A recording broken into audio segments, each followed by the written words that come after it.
आइए हम चर्चा करते हैं गोवर्धन पूजा की।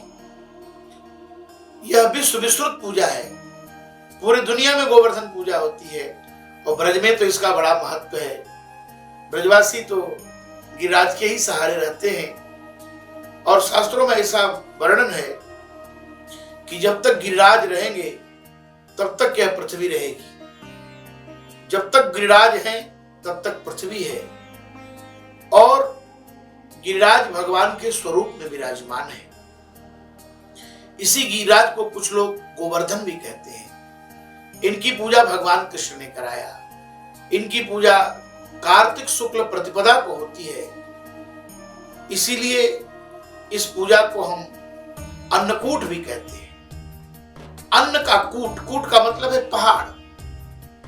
56 भोग उस दिन बना करके सारे ब्रजवासी भक्तगण गिरिराज को समर्पित करते हैं। श्रीमद् भागवत महापुराण के अनुसार ऐसा वर्णन आता है, इसकी कथा है। भगवान सुखदेव राजा परीक्षित को सुनाते हुए कहते हैं कि राजन, देवराज इंद्र का अभिमान अत्यंत जब बढ़ गया तो भगवान कृष्ण ने उनके अभिमान को समाप्त करने के लिए गोवर्धन की पूजा कराई। गो का अर्थ ही है गायों का जो वर्धन करे, रक्षण करे। गो का अभिप्राय है इंद्रिय, इंद्रियों का रक्षण पोषण, उसका नाम है गोवर्धन।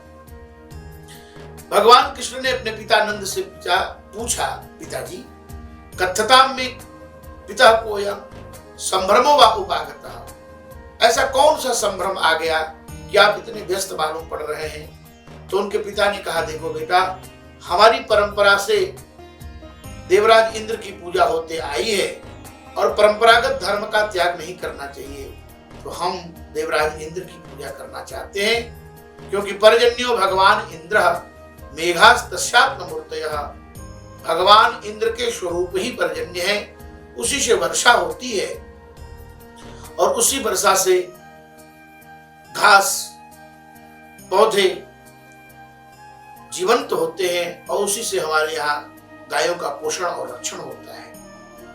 भगवान कृष्ण ने कहा, पिताजी जब सब कुछ के कर्ता ईश्वर है, कर्म से ही व्यक्ति महान होता है, कर्म से व्यक्ति सुखी और दुखी होता है, तो इसमें इंद्र का कौन सा महत्व है, इसमें इंद्र का कौन सा वैशिष्ट है?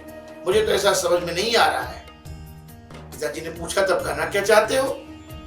तो भगवान कृष्ण ने कहा, हम ब्रजवासी हैं, हम तो गाय चराने वाले हैं, हम वैश्य हैं, हमारे यहाँ गोपालन की परंपरा है, तो मेरी बात यदि मानो पिताजी, तो मैं तो यही कहूंगा कि हम गिरिराज की पूजा करें, हम गोवर्धन की पूजा करें। तो नंद जी ने कहा, भाई पूजा में क्या लगेगा, पूजा की विधि क्या होगी, और मैं अपने से कोई निर्णय नहीं कर सकता हूं। तो नंद, उपनंद, सुनंद, सारे विश्वानु इत्यादि सब लोग जुटे और सबके सम्मुख नंद जी ने यह प्रस्ताव रखा कि मेरा जो लाला है, छोरा है, वह कहता है कि देवराज इंद्र की पूजा बंद करो और गिरिराज की पूजा करो। तो सबने कहा, ठीक है, पूछो लाला से कि उसमें क्या खर्च लगेगा, क्योंकि हम उसके अनुपात में ही कोई कार्य करेंगे।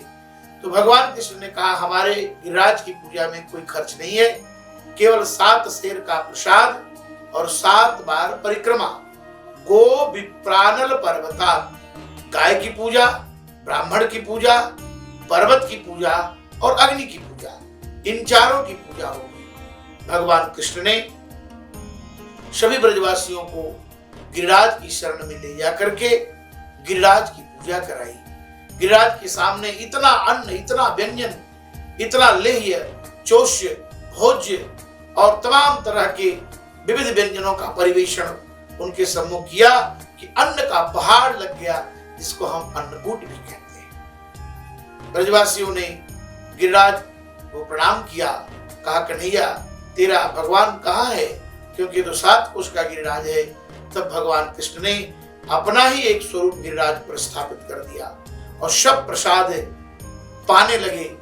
ब्रजवासी बोले, मेरा तो इंद्र पूजा के बाद प्रसाद छोड़ देते थे और तेरा भगवान तो सब प्रसाद पाते जा रहे हैं। भगवान ने बोला, नहीं जानते हो, मेरा देवता बहुत दिनों से भूखे पड़ा हुआ है, इसलिए हम उसको समर्पित कर रहे हैं, सब खा जा रहा है। बोले, भाई प्रसाद कैसे मिलेगा? बोले, इसके लिए 7 परिक्रमा करनी पड़ेगी। और जब सबने 7 परिक्रमा किया तो सबके दुपट्टे में 5-5 लड्डू गिरिराज भगवान ने दिया। और यह सूचना गिरिराज की पूजा करके ब्रजवासी गए तो देवराज इंद्र को प्राप्त हुई, तो उन्होंने प्रलयकालीन मेघों को आदेश किया ऐसी वर्षा बरसाओ कि ब्रज का नाम समाप्त हो जाए। तब भगवान से ब्रजवासियों ने कहा, देखो देवराज इंद्र नाराज हो गए। भगवान ने कहा कोई बात नहीं, चलो हम गिरिराज की शरण में चलते हैं, बस एक बार आ जा गिरिराज की शरण में। सब गिरिराज की शरण में गए। भगवान ने अपने भक्तों के लिए गिरिराज को उठा लिया। 7 वर्ष के कन्हैया ने 7 कोस के गोवर्धन को 7 दिन तक उठाए रखा। देवराज इंद्र भगवान के चरणों में आकर के प्रणाम किए। यह गोवर्धन की कथा है, यह गिरिराज की कथा है, गोवर्धन पूजा की कथा है। इस गोवर्धन पूजा के दिन भगवान गिरिराज की पूजा का महत्व है और विविध प्रकार का अन्न भोग लगाना चाहिए। इस दिन भी बहनें अपने भाई के दीर्घायुष्य के लिए गिरिराज की पूजा करती हैं। अवश्य करना चाहिए, जो कार्तिक शुक्ल पक्ष प्रतिपदा को किया जाता है। जय श्री कृष्ण।